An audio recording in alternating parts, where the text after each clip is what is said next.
YouTubers, thrill seekers, small gerbils, and people named Bob. Greetings and salutations. It is I, your favorite social studies teacher with just enough expertise to make things interesting, Mr. Palumbo, and this is the Professor Liberty Podcast. Thanks for tuning in, folks. You know I appreciate it. How's everyone doing out there? Big thanks to the tens and tens of supporters out there across the fruited plain and even across the oceans into the world beyond. Thank you for tuning in. If you could share this podcast, I would really appreciate it. Share it with your friends, your family, your coworkers, and of course, your communist cousin who insists that we must have the socialist revolution. If you have any comments, questions, concerns, quandaries, email it to ProfessorLiberty1776@gmail.com. That's ProfessorLiberty1776@gmail.com. One more time for those in the back of the class on their phones, ProfessorLiberty1776@gmail.com. All right, we're going to jump into a mailbag episode today. And I tell you, folks, it's been a while since we've done this, probably 3.5 years, and I can't wait to dive into some of these questions. Now, of course, I'm thinking you guys are going to send me easy stuff, but no, people that follow Professor Liberty are highly intellectual, very intelligent people, so you guys sent me some doozies, and I'm going to earn my Professor Liberty paycheck, even though I don't get one. So let's start with the big one. Not the best one, though. The best one I'm saving for last, but this one is a good one. The gold standard. The question was, Mr. Palumbo, do you think the country would benefit by returning to the gold standard? Ah, the gold standard. It's a topic that always sparks heated debate. And I must admit, it's something that I've probably thought about more than the average person. For many, the idea of returning the dollar to something tangible like a gold or a gold standard feels like it could restore some much-needed stability. People look at the gold standard with rose-colored glasses, very romanticism eyes. But before we dig too deep into this, the elephant in the room that we aren't really going to discuss is inflation. It is central to the entire conversation when you get to the gold standard. Well, what is a gold standard? Well, a very generic definition would be that the amount of money in your economy is tied directly to the amount of gold or a precious metal that you have in your economy. So in class in economics, we talk about this a lot when we get to money. You know, we had a gold standard in this country where you could go to the bank with a dollar bill. And you could go to the bank and say, hey, I would like $1 in gold. And they would give you whatever that was, right? Physical gold, $1 amount. Today, you can't do that because your money is paper cotton blend. There is nothing special about your money. The only thing that makes your money valuable is your faith that it is valuable. Talk about religion of government. Anyway, first, let's look at the good stuff. Why would it be a good idea to go back to a gold standard? Since the amount of money in circulation would be tied to how much gold the government has, there would be a natural cap on how much money the government can print. This would prevent reckless spending that leads to inflation or skyrocketing debt. In theory, it could bring stability to the economy, ensuring that the government can't inflate the money by printing it into oblivion. Another major benefit is price stability. If you guys go right now, go to your internet and you look up the price of gold and you go out 20 years, it's basically a horizontal line. Now, there's dips and there's spikes, there's ups and downs, but gold is steady. Gold has real value. It's not just paper or digital numbers on a screen, which means that the money behind it would also have a predictable value. You wouldn't have to worry about your dollar losing its purchasing power. Furthermore, under a gold standard, Let's talk about the purchasing power. Your dollar would be stable. If you made $50,000 your salary, you would probably be able to get $50,000 the next year and the year after that. I mean, there'd be some, like I said, that horizontal line, there'd be some ups and some downs. But if your salary was $50,000 in 2025, you could buy basically the same amount of stuff in 2026. This means you wouldn't have to constantly deal or worry about rising prices that eats into your income. And in theory, you could buy more with your salary, or at least the same amount as you did last year. And let's not forget that a gold standard might even restore public trust in the system. When your money is backed by something tangible, it is easier to feel confident in its value. After all, no one's just printing the money to cover up the debt problem. It's solid. It's real. You could go to the bank and get it. All of these benefits are very enticing. I love them. In theory, we should go back to it, but we have to talk about the downsides of a gold standard. As with everything, as with anything, it's not all sunshine and rainbows. For one, the gold standard limits the flexibility of monetary policy. If an inflation hits or the economy needs a boost, the government and central banks cannot print more money to stimulate the economy. Now, I know someone's going to say that's Keynesianism, and you're correct. But there is an argument for a short-term boost in government intervention. Now, I'm not that kind of guy, but I'm going to share the truth. And we all know that it's never a short-term government intervention. It's a infinity government intervention that always overshoots the shot, and everything gets worse because of it. Anyway, all you need to know is if we fall on hard times, the government doesn't have enough gold to back a growing economy. That's tough luck. And during those tough times, this could actually make things worse, not better. Here's what I tell the kids in class. Everything is theory and policy until you're starving, scared, and homeless. If you're starving, scared, and homeless, you will vote for Keynesianism. You will vote for government intervention. It's just the way things work. And then there's the issue of deflation. With a gold standard, the money supply only grows as fast as the gold supply. If the economy grows faster than the gold supply, there simply isn't enough money to match that growth, and prices start to fall. Deflation might sound good in theory. Who doesn't like cheaper stuff? But it can have devastating effects on the economy.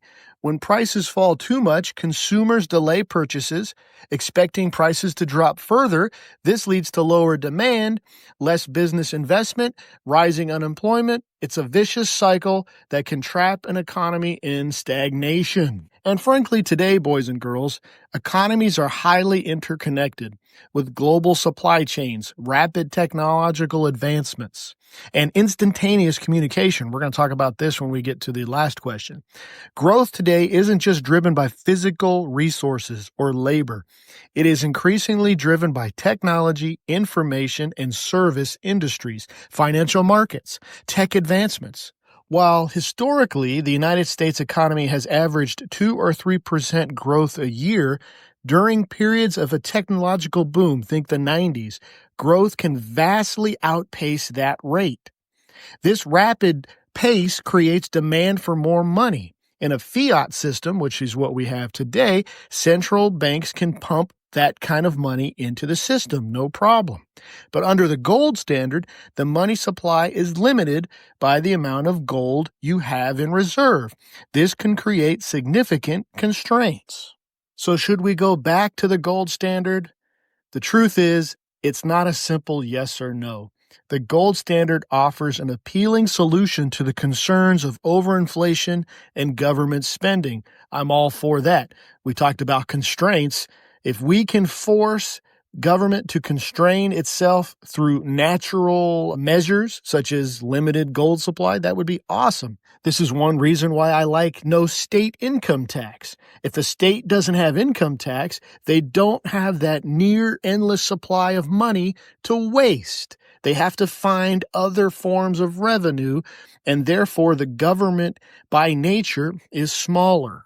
In today's world, we are constantly balancing the tension between inflation and deflation, trying to manage the money supply so that growth continues, but it doesn't overheat. The gold standard might have worked in a slower, simpler economy, but in our fast-paced, highly interconnected world, it's just too rigid, or at least that's what the experts say. All right, on to question 2 of today's mailbag. What are the roles and responsibilities of the vice president? The vice president is often seen as the backup quarterback to the U.S. government. It's a role that seems a little thankless at times. Our first vice president, John Adams, is quoted as calling the vice presidency, quote, the most insignificant office that has ever been the invention of man, unquote. Ouch. Safe to say, he didn't think much of the job in those early years of the Republic. Still, over the years, the role has evolved. Some vice presidents have embraced it with vigor, turning it into a vital component of the current administration. Others have felt sidelined and largely powerless. But let's break down the vice president, what he is supposed to do and what he is not supposed to do. Well, the constitutional role, let's talk about that. The vice president's job is primarily to step up as president if the current one can't serve. You can find this primarily in Article 2, Section 1 of the U.S. Constitution. If the president is incapacitated or removed from office, the vice president is next in line to take over. It's not just a ceremonial position, it's a lifeline to ensure the country continues to function smoothly in times of crisis. Another big responsibility is serving as president of the Senate. The vice president presides over the Senate and has power to cast deciding votes in the case of a tie. While this sounds rather dull, it's actually a powerful tool, especially in our very divided government as of late, in advancing the administration's agenda. And then there's the advisory role. The vice president is often the president's closest confidant. Now, not always, but most of the time, this is how it ends up. In fact, some vice presidents had significant influence on policy.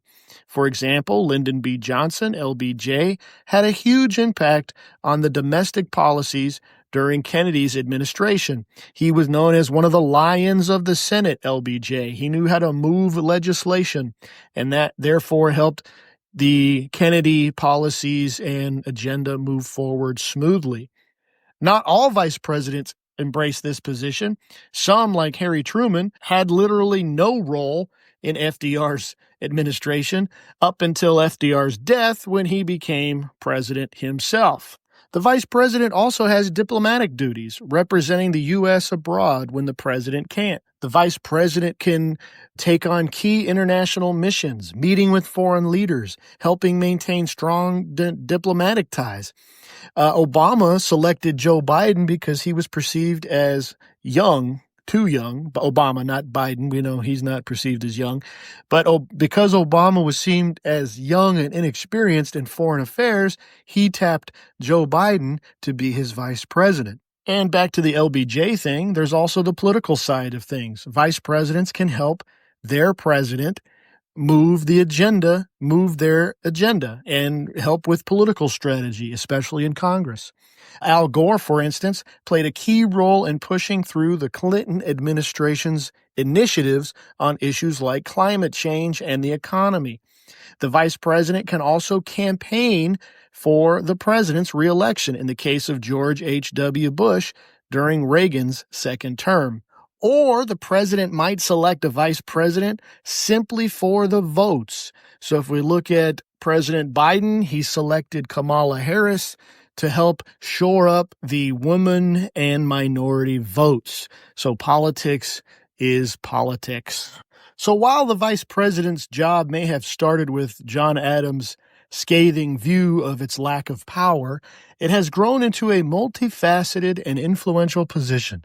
Some vice presidents have used the role to their advantage, shaping policy and diplomacy in ways that echo throughout history, while others simply waited in the wings as the Constitution intended, for the moment that they might be called upon to take the lead.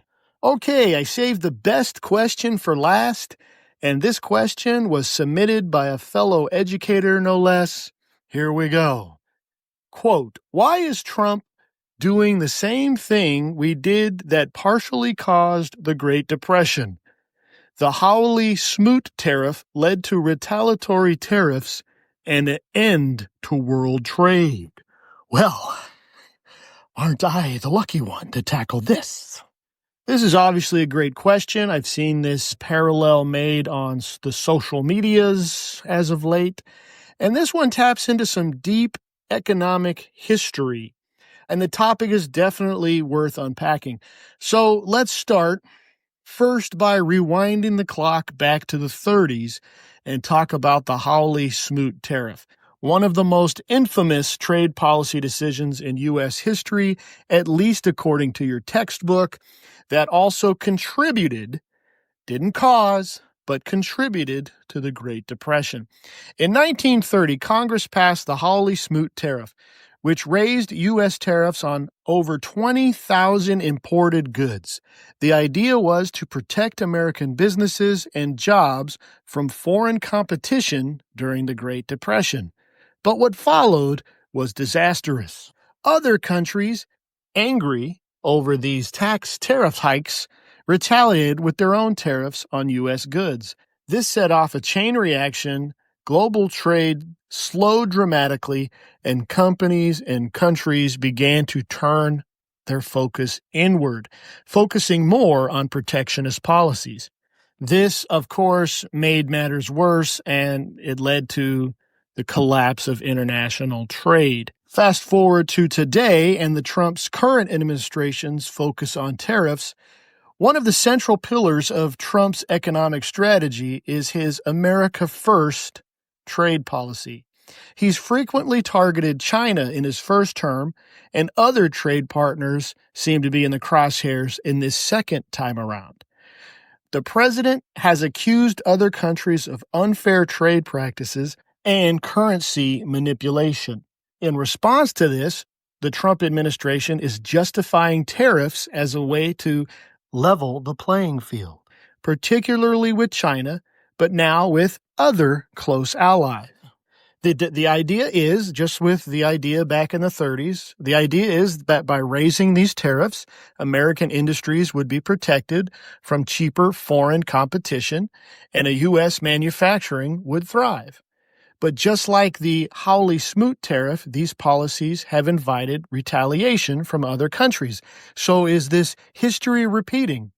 Well, not so sure. There are obvious parallels between the Hawley-Smoot Tariff and Trump's tariff, but the world back then was a lot different than the world we live in today. Let's break that down a little. First, let's look at global economic interdependence. Back in the 30s, the global economy was pretty isolated. Countries were much more self-reliant and focusing on protecting their own markets. This was especially true after the Great Depression hit, which led to many countries adopting economic nationalism. And the Hawley-Smoot Tariff was just a byproduct of this sentiment. Today, the world is way more interconnected. Thanks to globalization, economies are built on complex supply chains and international trade agreements. Countries rely on global markets for goods and services and resources. So even if there was a trade war, the structure of the global economy is much more resilient. For example, China and the United States have built such a deep economic interdependence. Even with tariffs, the global economy wouldn't crash like it did in the 30s. The world today has way more buffers in place. Secondly, let's talk about technology and communication. Back in the 30s, communication and transportation were slow. You couldn't just shoot off an email or send a message in a second and get it back a second later. So when the Hawley-Smoot Tariff hit, countries felt it through slow-moving physical goods transport and didn't have the ability to react as quickly as today. Think about today. Like 1 minute Trump says he's going to impose a tariff on Mexico. Mexico calls up. They negotiate. He says he's going to hold off, right? That's like instantaneous, the same day type stuff. So with our lightning speed communication, real-time data, right? Global economies can today have more flexibility, and they can pivot and react to anything that comes their way, unlike the communication of the 1930s. And finally, I want to talk about something that definitely wasn't going on down in the 1930s, the role of the U.S. dollar in the global economy today. The U.S. dollar wasn't nearly as dominant globally in the 1930s as it is today. Today, the U.S. dollar is king. It's the primary currency used for global transactions, and the world relies on it. This gives the United States a huge advantage. When Trump levies tariffs, the U.S. has more leverage because of the dollar than it did in the 1930s. So yes, there are some similarities between the Trump tariffs and the Hawley-Smoot Tariff, but the world has changed a lot. Today, the global economy is way more interconnected and resilient and technologically more advanced than it was in the 1930s. Now, let's talk about tariffs. Tariffs still disrupt economies. In the short term, yes, we're likely to see these disruptions, higher prices on goods, supply chain delays, maybe some immediate economic pain. Canada's already retaliating by banning U.S. alcohol, for example, and Mexico has hinted at its own set of countermeasures. That is the reality of trade in the world today. It's a set of this for that, counter negotiating tactics. And I don't know, but I think Trump sees it as we are the global world superpower. We have the largest economy in the world.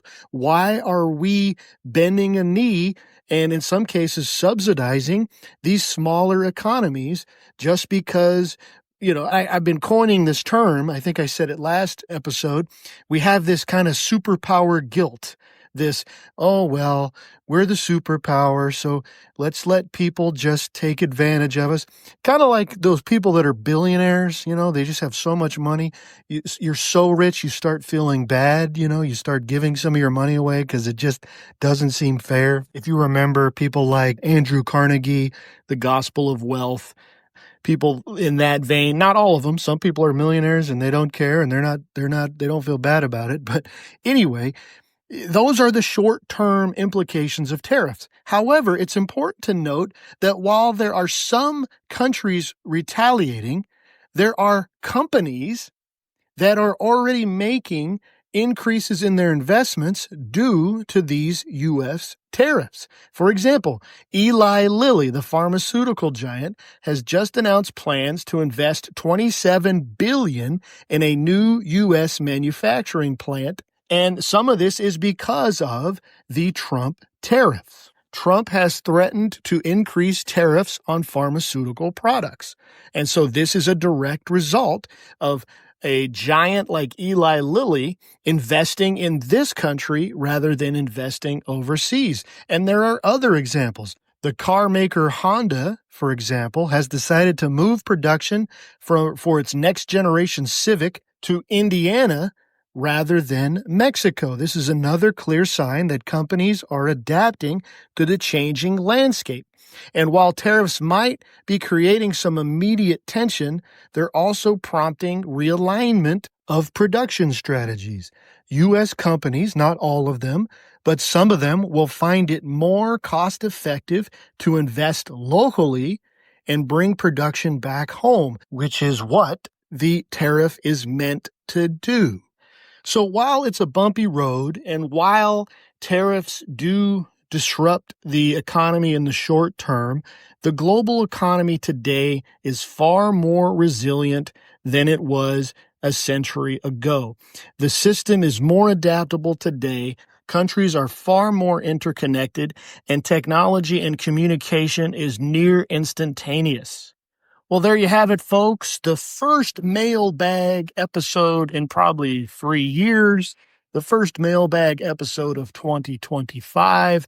I want to thank everyone who took time to send me these questions. I hope these answers are edifying to you in your quest for knowledge. Always remember, don't take what I say as gospel. Do your own research. Do your own data collection. Read for yourself. Think for yourself. Question everything. Question everything I just told you. If I was wrong, please tell me. I might not listen to you, but tell me. And until next time, go throughout the land and proclaim liberty.